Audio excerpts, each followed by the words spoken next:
It's the Happy Families Podcast. It's the podcast for the time-poor parent who just wants answers now.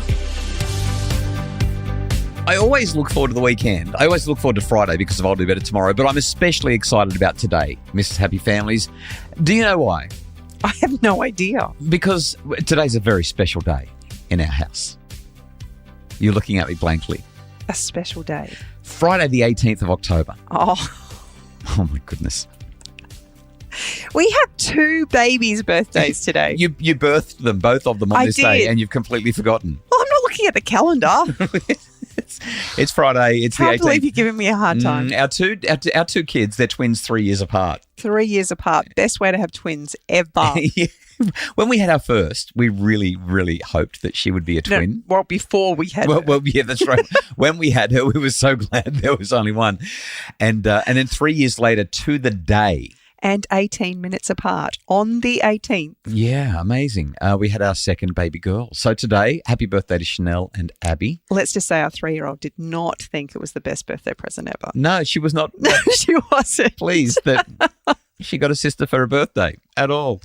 For those of you who are new to the podcast, welcome. We're so glad to have you along every Friday. Kylie and I guess it's kind of like news. Remember when you were in grade 1, grade 2, you'd stand up at the front of the class and share news? Well, today, it's not really news. It's I'll Do Better Tomorrow, which is a phrase that encapsulates this idea that as parents, we want to be intentional. We love our kids. We want to do a great job. But, gee, it's hard to get it right. And so every Friday we get a little bit introspective. We gaze at our navels, Kylie, and we try to interrogate, how did we do? Did we do it right? Did we do it wrong? What can we do better tomorrow to make our families happier?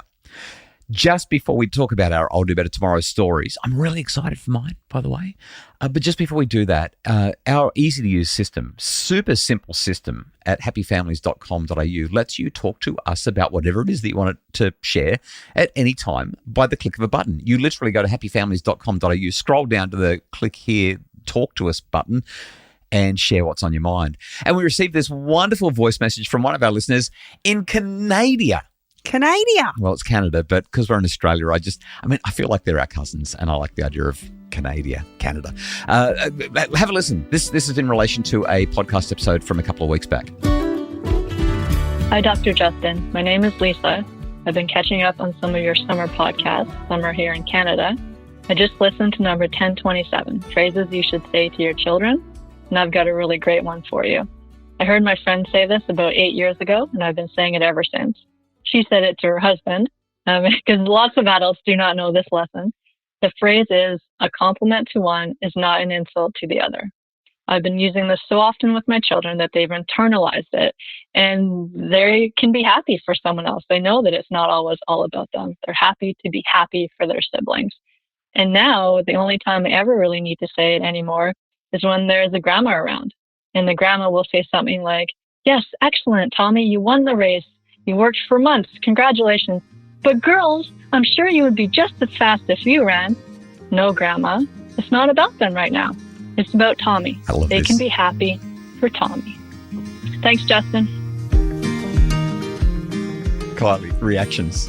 It's a really tough lesson for little kids to learn, I think it's a really tough lesson for a lot of adults to learn. But Lisa, I love this. If you've got some advice, if you've got some great lines, great things that parents should be doing with their kids to do better tomorrow, let us know. Just go to happyfamilies.com.au. Just scroll down to where it says podcasts and click on the button, start talking. It's literally that simple. The super simple system to stay in touch with us and let us know what's on your mind from a parenting perspective. Okay, Kylie, speaking of, what's on your mind? How have you done this week? How can we do better tomorrow based on the week that was? Well, except for the fact that I had my first stack on my bike. Oh, we need to talk about this. We do need to talk. So this is what happens. Again, if you're new to the podcast, we do get a bit derailed now and then. You've got a new bike because you've decided that you want to get fit and healthy. You're going to do a triathlon next year. Am I allowed to announce that? You're doing a triathlon next year? Sure, you can announce that. So you've decided you want to ride with me. I ride really fast. So we've got you a bike that has a pedal assist function so that you can keep up. And you're doing incredibly, in fact, you're riding faster than me, which is a bit hard for me to take. But you fell off the bike. You fell off the bike. Just as a nice bunch of experienced riders rode right past me. The great irony is the night before, we were out with friends. We'd gone to a wonderful little Vietnamese restaurant at the top of Budrum. And while we were having dinner, cycling came up and I talked about the dead parrot. So for the uninitiated, the dead parrot is what cyclists call it when, if a parrot is sitting on the perch and it dies, it just kind of, it just falls off. And when you're riding a road bike, you're clipped into the pedals, right? Like your shoes have got cleats on the bottom and you click your cleats into the pedals. And to take your feet off the pedal, you have to unclip. Yeah, you've got to unclip. You've got to click like Dorothy in The Wizard of Oz. You've got to click your heels outwards and the pedal will release the cleat and then you can put your foot on the ground. And so I was talking about how inexperienced cyclists will often forget to unclip. They'll stop at the lights and they'll forget to unclip from the pedal and they'll do the dead parrot. So can I just say that in all the times that I have ridden with cleats, I have never had this problem. And you have ridden with cleats over the years. I have. But you're brand new back to cycling. But I am brand new back and I feel like you just created. I don't know. But we were riding. I was coming up to the lights and I slowed down faster than I expected. Like I stopped faster than I expected and I almost went over at that point, but I managed to save myself. But then I got a flat tire about 10 or 15 Ks further into the ride and I did uncleat. Yeah. But I unclipped my right leg instead of my left leg when the road was obviously leaning to the left. So there's a camber, as you would expect in Australia. When we drive on the left, there is a camber. You're on the left and the camber goes off to the left-hand side, which means that angle, you really need to unclip your left foot because you're going to fall that direction. That's the low side. But you unclipped your right foot. And I couldn't reach the ground, obviously, because I was to the left. And the bruising, like you laid on the ground and laughed your head off, and then a bunch of cyclists walked past, rode past, very worried about you. We said, no, Kylie's fine. She's laughing. We changed the tire, but the bruising for the last, it's been about a week now. It's been 6 days, and the bruising, I've never seen any bruising like it in my life. It's pretty good. It's terrifying. Yeah, like awful. Anyway, so you've had your first bike crash. Fortunately, no real harm done, just some nasty bruising. What's that got to do with I'll Do Better Tomorrow? Well, I was just about to say, apart from that, we've been working really hard to nut out a structure that's going to work for me because I have felt like I'm just drowning in everything that we're striving for at the moment. Well, I'm not doing it perfectly. There has been some massive shifts and I'm feeling a lot calmer in my home space as I try to navigate all of the things that need to be done. And that's a huge win for me. Something that we've talked about often on the podcast, and you and I have had many personal conversations about it, is that structure, you get the importance of structure.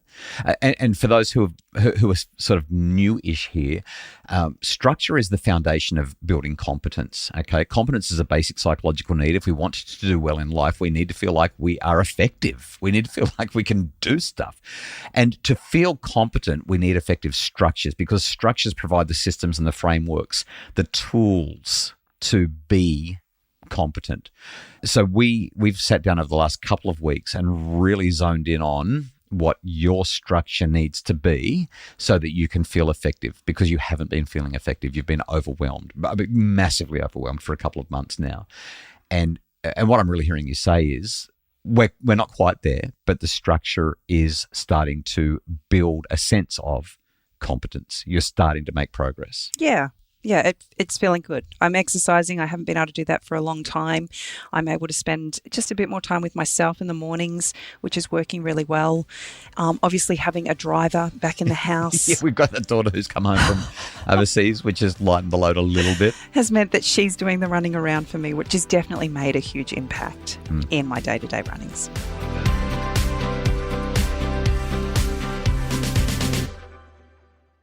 So is that your take-home message? Get some structure and well, that could be one of my take-home messages. You actually overrode my whole thing. I wasn't planning on telling the bike story. I actually do have an I'll Do Better Tomorrow. You weren't planning on it, but you did.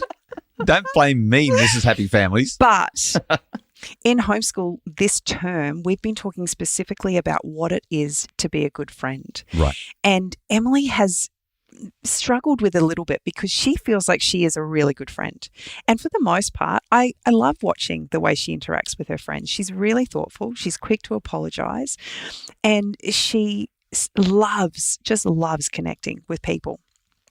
So when I sat down with her this week to look at our lesson, which was setting some goals on how I can improve being a good friend, she looked at me and she said, I'm a good friend. I don't have anything I need to be better with. And so I sat with her and I talked about a few instances that she might have been able to work on. And I said, think about times when you've struggled with your friends. What's happened in those moments? Can I tell you, she gave me 6 beautiful things that she could work on. I was so impressed. These are all hers. I want to share them with you. I'm going to become a better friend by listening to my friends' ideas more, by being quick to say sorry, by sharing my toys freely, by focusing on them when we are together instead of my screen, by staying in touch with my friends even when I don't see them very often, and by being generous with no expectations in return. This is my 10-year-old. It's beautiful, isn't it? And I'm blown away because in the moment, all she could think about was all of the good things that she does.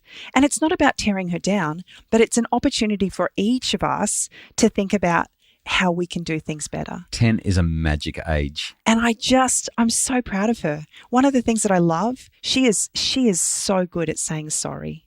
And when I told her that, she looked at me and she said, but I could be quicker, couldn't I? Like it was Not they're trying to create a people-pleasing apologist, but what an important skill to have. So many people have no idea how to apologize, or when they do apologize, they say, well, I'm sorry, but if you hadn't done that, I wouldn't have done this. So I'm apologizing, but I'm really blaming the victim. Yeah. So my I'll do better tomorrow is this process of actually assessing where we're at and looking at our lives and recognizing the good and the areas that we need to improve in, and then what we actually want to focus on creates change. And let me add, when we have these conversations with our kids, that's where the learning happens. That's where the insights are. It's beautiful. What's your I'll do better tomorrow? Well, Mrs. Happy Families, I'm so glad you asked. But I'm going to have to be very, very brief because Mrs. Happy Families, you talk up all the time with your bike crashing stories and homeschool stories. And so, you know what? That was great. I'm really glad you did. Let me do my I'll do better tomorrow in 60 seconds or less. I've been home for the last few weeks, except for the last couple of days where I've been traveling a bit again. But with me being home, I've had the opportunity to spend more time with our children, and specifically bedtimes. I've been able to lay on the bed and cuddle the kids as they go to sleep. I've been able to tuck them in and have that bedtime routine with them. I've been able to sing songs to them at bedtime like I used to when they were all younger. And especially I've had time with our youngest, with Emily, 10 years old. And it has been the highlight of my parenting week, my parenting life. I'm cherishing it, maybe in a way that I never have before. This is our last baby girl. She's 10. I don't know how many more nights we get to lay on the bed and snuggle her as she goes to sleep. I mean, kids start to grow out of it around about 10, 11, 12, certainly 13, 14. And it is just heaven. My I'll do better tomorrow is that the simple things matter. And I've said it for years. Kids spell love Time. Just like dollars are the currency of our economy, connection is the currency of our relationships. And I just love bedtime snuggles. If there's anything that any parent can do better, I think that it's making sure that those simple bedtime routines and wake up hug routines are there, because they're beautiful. They're the best. Bedtime snuggles are my favorite. Yeah. Absolutely. So we hope that this has given you some inspo for how you can do better tomorrow. The Happy Families podcast is produced by Justin Rulon from Bridge Media. We really appreciate the work that he does. Have a wonderful weekend. If you would like more information about what we're doing at Happy Families, check out our autism course. It's on sale now. The early bird special finishes real soon. If you have a child who is autistic, you will find this course will blow your mind. I've teamed up with Dr. Joey from Noodle Psychology. She is autistic and she works with autistic kids day in and day out, helping them. The course is available right now. And if you're on the NDIS, you can probably even get some NDIS support for that course as well. Everything you need to know is at happyfamilies.com.au, or check it out on our socials. Dr. Justin Coulson's Happy Families on Facebook and Instagram.